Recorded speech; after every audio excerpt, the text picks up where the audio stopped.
So you want to be an interior designer without necessarily going to college and getting a degree.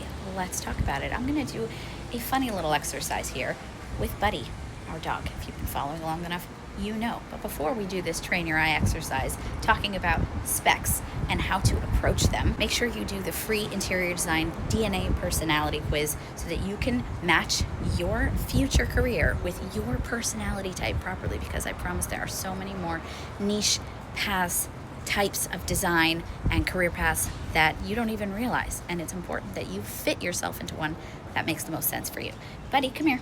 He's a good boy. Let's say Buddy was a piece of furniture, okay? And the reason we're doing this exercise is because I've done some identify the specs train your eye videos, and I'm seeing that you guys don't really understand fully what it means to identify the specs. Some of you were pointing out different furniture pieces, maybe the color of the furniture piece, or maybe even the material. But what you have to remember is that every single detail, every single specification of that piece is important, because if you changed even one thing, that entire piece would be different.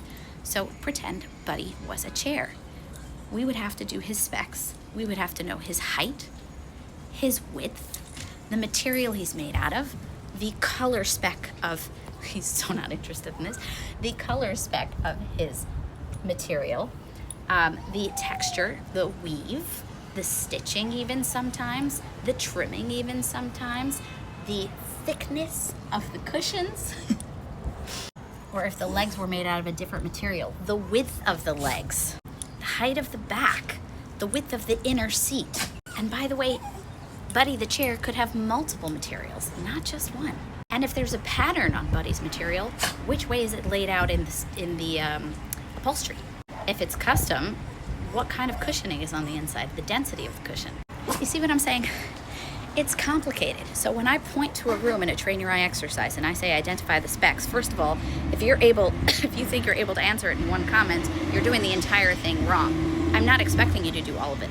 Documentation of specifications in a single room in interior design are pages long in multiple forms. It's outlined in drawings, outlined in spreadsheets. There's so much documentation.